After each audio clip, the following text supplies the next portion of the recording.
Hey everyone, today I'm going to be showing you how I weather steam engines.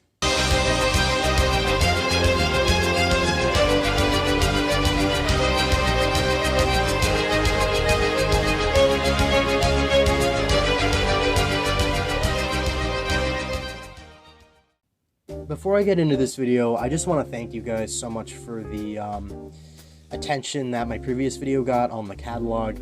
Of course, most of the reason why that video got more popular than usual is because of, me jumping on the bandwagon of the catalog. And I noticed that there were a lot of new viewers that came in through that video.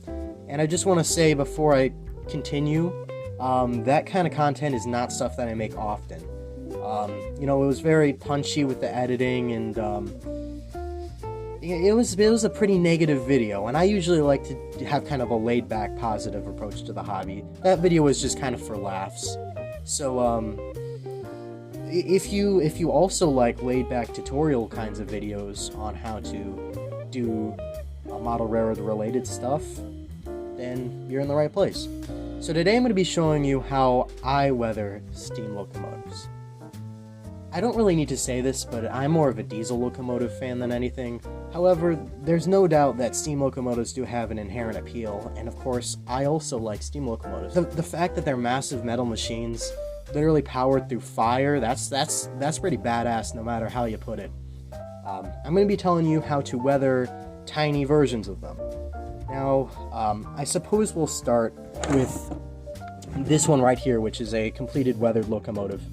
It's a little 040, which I have previously done a custom paint job on, but that one really didn't fit in with the rest of my layout, and because I kind of made it into more of a logging engine, when recently I just decided to turn this into more of just kind of an industrial switcher, which is more so what it's meant to be. I've added some of my just incredibly simple weathering effects. As you can see, it makes the locomotive look used but not worn. This is my Lionel 080. If you know anything about Lionel, or hell, if you're watching this video, you probably already own a Lionel 080. Because these things, Lionel loves to use them in train sets, and with good reason. They're okay runners, and they're pretty versatile for different railroads. I believe that specifically this is a USRA locomotive. And I've looked up pictures, and this thing apparently did exist. But as you can see, I've made a few modifications to this one. And that would include giving it an all-black livery. This one was originally in Pennsylvania Railroad. It was the second locomotive I ever got, but that paint scheme got really beat up over time, and I wanted this thing to be more generic, so I gave it a few paint schemes over the years, mostly just black. And then eventually, quite recently, I settled on a kind of a matte black that I actually acrylic brushed on, which is another good thing about model steam locomotives. You can acrylic brush them and they'll look alright. And you can't really do that with diesels. At least not in my experience. As you can see, the most major modifications I've made to this piece are the headlight has been moved down more to the center, just a little above, in a fashion similar to like Sioux Line 1003, which I've seen a few times, so that probably inspired that, because it's a similar locomotive. This cow catcher, I actually took out the front coupler because it looked a little clunky for my taste, and I added in this cow catcher because I thought it looked a little more interesting. But we're not really here to discuss the modifications I've made to this locomotive so far. We're here to discuss how I weather steam locomotives. Now, until a little bit recently, I've had trouble weathering steam locomotives because I mostly weather diesels, and diesels then tend to be pretty colorful and thus pretty easy to weather. Steam locomotives I've at least personally had trouble with.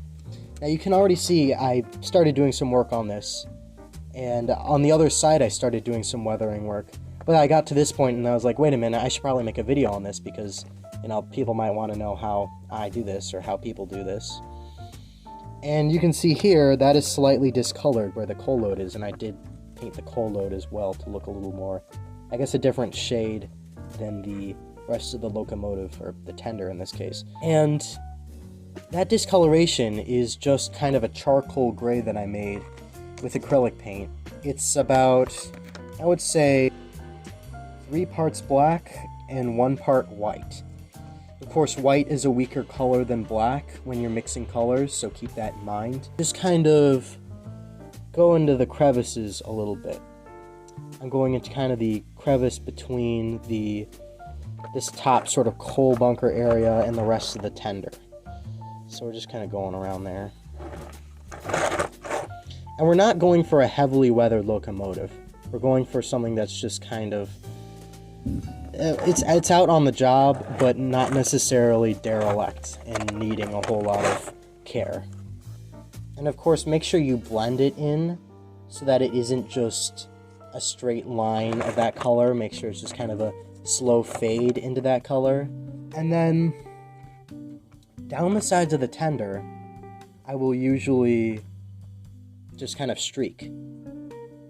Just very lightly streak. Maybe being a little more heavy at the top, and then being lighter in the middle, and then being more heavy at the bottom.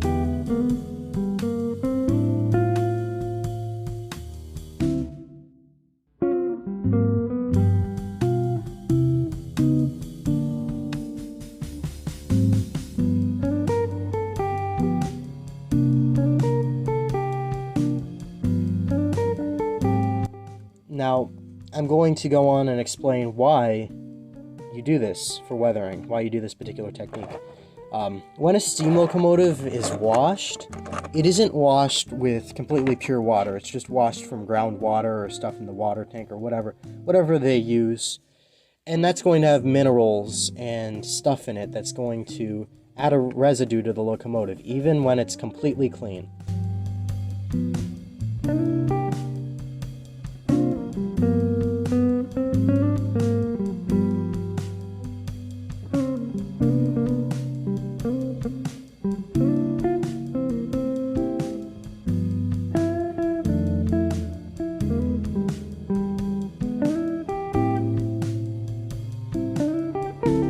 Again, if you want to, you can actually make multiple different shades of this sort of charcoal gray color. And you can do kind of a layered effect. For this video, I'm just doing a simplistic weathering job.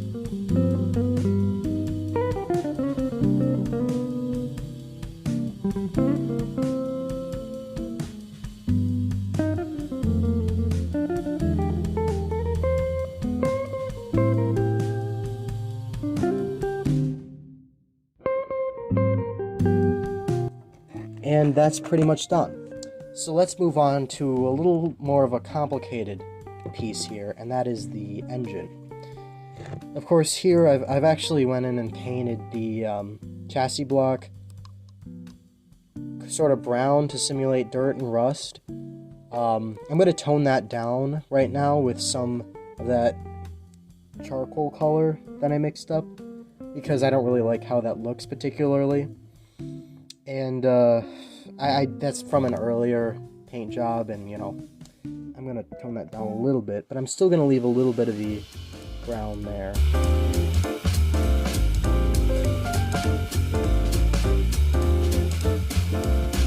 What I like to start off with is just highlighting things, and I just take a dry brush and I go over details like this bit here. I don't know exactly what this is, but this just kind of gets the raised areas on there. And it might not show up on camera, but in real life it does show up, and it makes all the difference.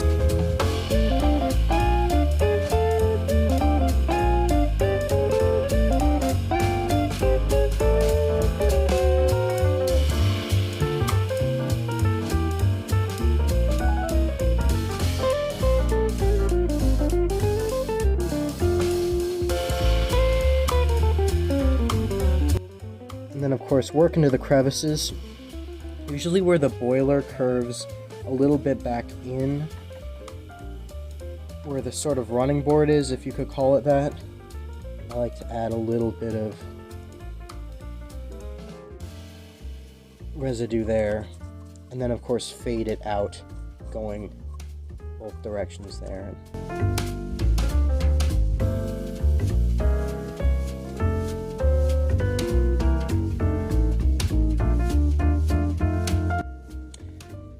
And also you're going to want to think of where the water goes when this locomotive would be washed, because like I said, water leaves residue. Like, you know how if you get your car washed, but you just wash it with just regular water, it's going to leave a little bit of a residue. So that's basically the same thing we're doing here. And just keep in mind where the water is going to flow. Like, the water is going to flow down here, and some of it's going to stay in this little crevice. And then that's where a lot of the minerals and stuff are going to be left behind, and it's going to cause that slight discoloration.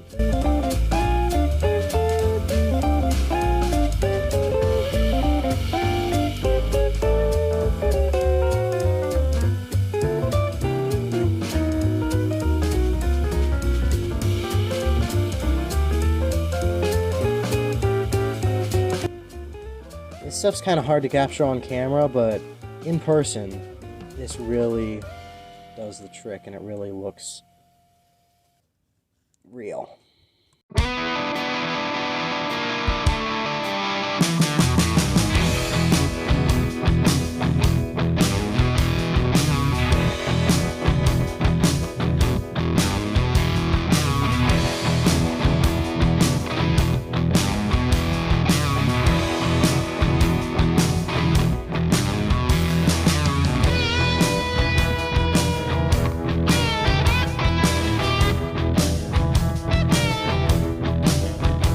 Of course, a big area where you're going to want to discolor is near the funnel, and I'll show you more about soot weathering later, what I do for soot weathering.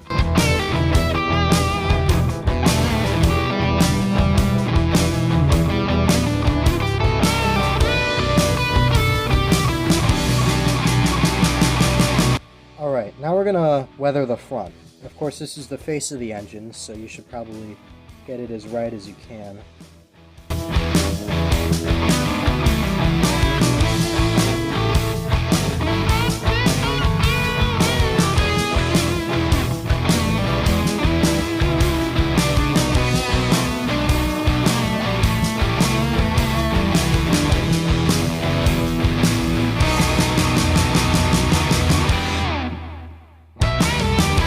And then for the cowcatcher, I'm going to be a little more heavy on it because, of course, that's near the ground.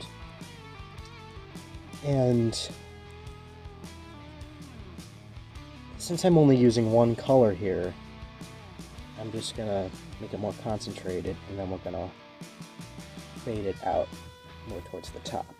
And then I'll add, under the light, I'm going to add a little bit of a trail, because water would accumulate there and just kind of drip down there. But as you can see, we have, you know, streaks kind of near where the domes are going down, and we have streaks on the boiler, or the, not the boiler, the cylinder. I'm not doing good right now. Now I'm going to show you how I do soot. Now, usually what I'll do for soot is I'll take the same color that I use for, like, water, and then I'll make it a little bit darker. Just a little bit darker. I just added just a little dollop of black in there. I know that these aren't precise measurements, but you can, this is mostly a case-by-case basis, and you can do whatever you please with that.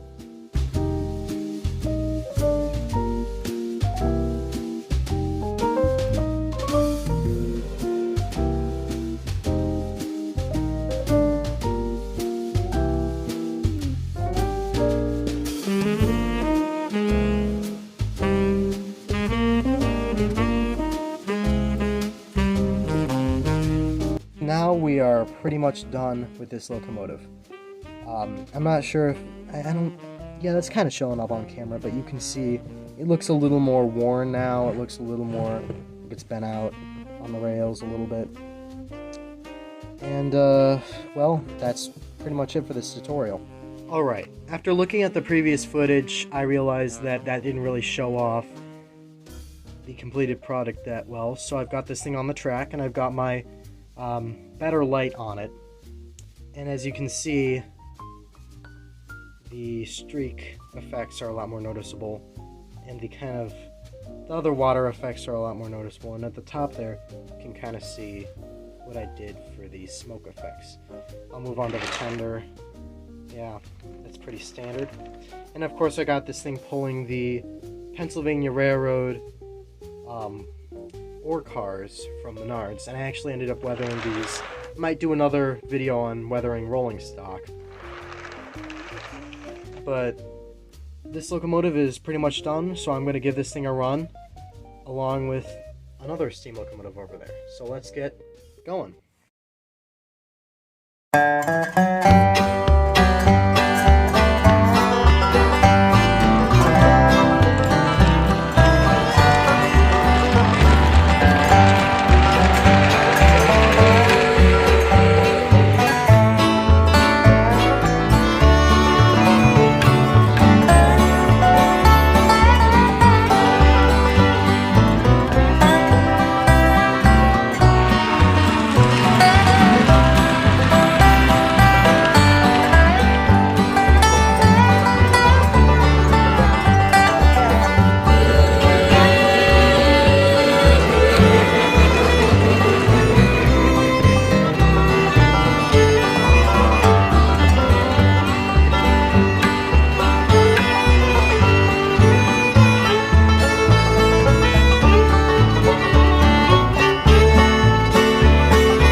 Hey everyone, thank you so much for watching, and I'll see you in the next one. Bye!